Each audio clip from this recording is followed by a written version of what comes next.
Well, hello ladies and gentlemen, welcome to another video from Overbite Gaming. I am the Majestic Snare. Welcome to my no face commentary video. If you do like not seeing my face, please feel free to like the video, maybe even subscribe to see less of my face that I'm not showing you. Go right ahead, it'll make my fucking day. Moving on. So today's video I want to talk about Destiny 2, and more specifically the kind of Hiroshima-sized bullshit mushroom cloud that they've managed to create from recent events. Don't really know where to start with this shit. It's just gone completely overboard. First of all, the DLC has been kind of dropped this week on I think it was on the 6th of December, letting people get involved in the new DLC, Curse of Osiris, which a lot of people were looking forward to. And as usual, completely underwhelmed. It's had a number of interesting facets to it that have left a lot of people with a sour taste in their mouth. Now, first of all, I didn't actually mind the DLC. I've played the story missions that are included in it and the following missions, but I've got to say it's fucking lazy. You are, for the most part, you're kind of taken through this, what they call the Infinite Forest, which is this kind of walkway. You just get faced with some enemies that are very easy to kill, and then you go to some element at the other side, whether it be kind of a mini boss fight, or, yeah, it's usually just a boss fight. And it's not really that intensive. It's not really that engaging. There's bits and pieces that are okay, but it doesn't really. It kind of phones it in a little bit. And I'll have some footage going on behind me of maybe the first mission, not to spoil it for you. But at the end of the day, it's kind of just what you expect with Destiny DLC. And I'll say that from the off. It's not going to change the world. It's not really going to be anything different. It feels very much like the first vanilla Destiny and the first bit that they did as DLC. Was it the Down Below or the Dark Below? I forget. It's so long ago now. But it just feels empty. But that's not really the worst part of it. The worst part of it, I think, is the first game that has actually removed content if you haven't bought DLC. It's like it's moved along and left people behind. If you don't have the DLC, you now can't play the Nightfall Strike. It's themed for the DLC, so if you haven't got the DLC, you can't play it. And that's it, you're stuck. You can't get the loot that you need to up your levels, because all the new loot is higher levels. And the level cap is there, so other people will be higher level caps than you.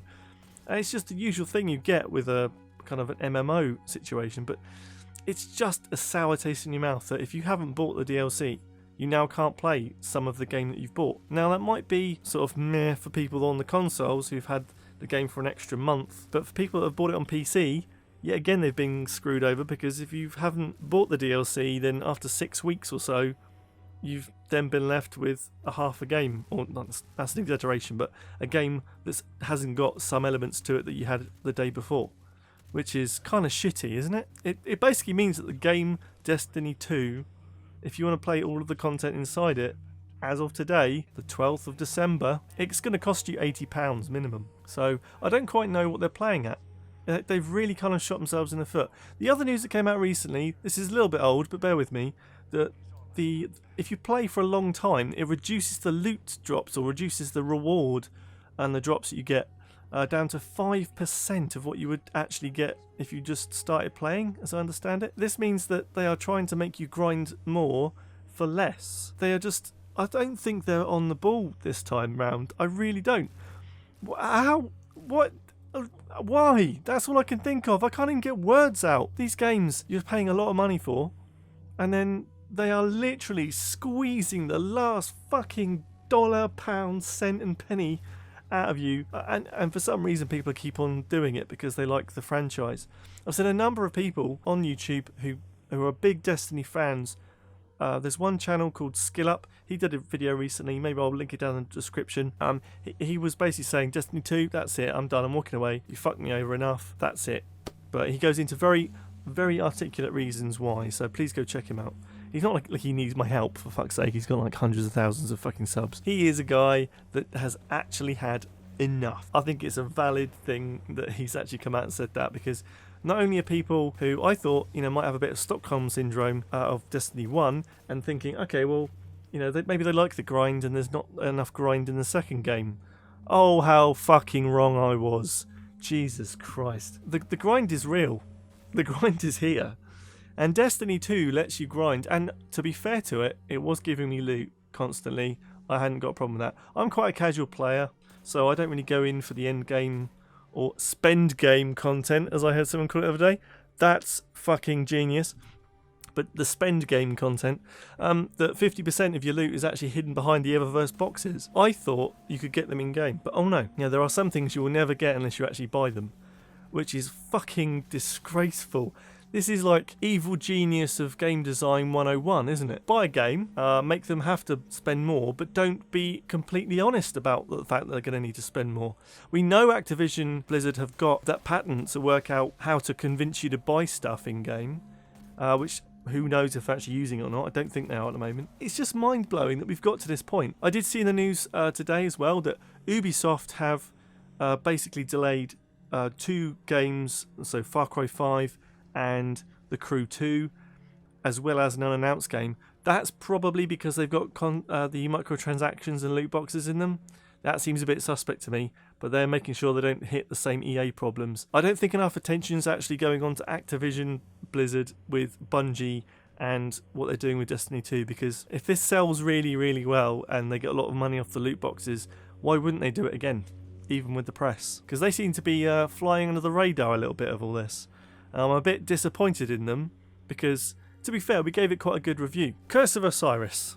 So, you get new gear, you have some new missions, but they're not very challenging. And I think what you'll find is it's definitely not worth your time. If it is £20, I really don't think it's worth £20. It's the kind of thing that I'd expect to be part of the game. There is a secret hole that you can look through and see a floating corpse, which people seem to believe it's a certain character from the game, which could be interesting. I think there might be a mission that's going to drop soon. In terms of lore and stuff inside Destiny, it's fine, but you end up fighting this big robot, floaty, unattached robot monster thing. To be honest, I couldn't give a shit what it is, and I'm not even sure that people who are well into Destiny give a shit what it is. And if you're going to get involved in any of the new parts of the raid, I haven't touched those, I will be honest.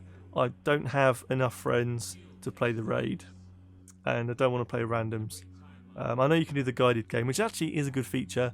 You go on a waiting list to be taken through the Nightfall, etc. But in terms of raid, I don't know if there's a guided game for the raid. I just don't think it's enough. I don't think it's enough for what you're going to get, and I think that the whole business practice of Destiny 2 is just diabolical. It's just awful. I want to make a bit of a prediction here. From the outside, when I actually purchased and had my hands on Destiny 2, there was already the details there of the 2 DLCs for the first year. I think the next one is coming out April time, May time next year in 2018. That being known at that point says to me they've had time to do the work on it, and I don't know if that's going to be the good part of this.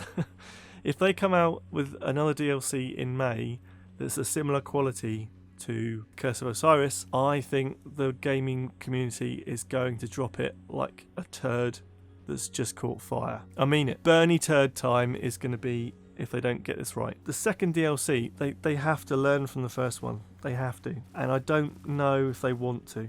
That's my issue. You've got loot boxes, which are the whole thing about. It's a looter's game, isn't it? It's a game where you get loot all the time. And they kind of fixed that a little bit from Destiny 1. This whole thing of under the covers, insidiously hiding this shit away from you, making you work harder because you want to play the game more. I mean, I don't understand why they've done it. Well, okay, I understand why they've done it. I don't understand the reason why they didn't think it was a shitty thing to do. And someone would have said, do you know what? This is a shitty thing to do. Let's not do it. Because as a casual gamer, I quite like Destiny. I've always been a bit ambivalent with Destiny. I've enjoyed my time when I've played it, but then there does come a time when you're like, do you know what, I'm playing this too much, I'll just play something else now. Some people can't do that. Some people are absolutely stuck into it. But for me, this whole thing about microtransactions being hidden away or sneaky ways of making you spend money or have more time to do less, just makes me hurt inside in my heart. I needed to get that off my chest, and considering I've actually got another bit of a cold coming, that was quite hard to do. So guys, you can tell I'm a bit pissed at all this. So I want to know what you think. Do you think hiding these things behind paywalls is in any way acceptable? Do you think that these levels that are 20 quid's worth of game are actually worth 20 quid's worth of game, and the fact that it cuts off the people that have only got the base game and have now got less content, do you even think that's anywhere near okay. I'm happy to have a discussion on this, by the way. But I personally think it's abhorrent, disgusting, insidious, and deceptive. I think this kind of stuff doesn't belong in video games. It doesn't belong in any industry where there's hidden shit like this. It should be open. That's rant over. I've gone on too far. So guys, if you do have any thoughts on that, please let me know down in the comments. What do you think about the whole thing? And please like and share and subscribe if you haven't already. If you're the first time here, we do lots of videos every Tuesday, Thursday and Saturday, so that'll be good. Okay, see you next time. Okay, love you, bye-bye.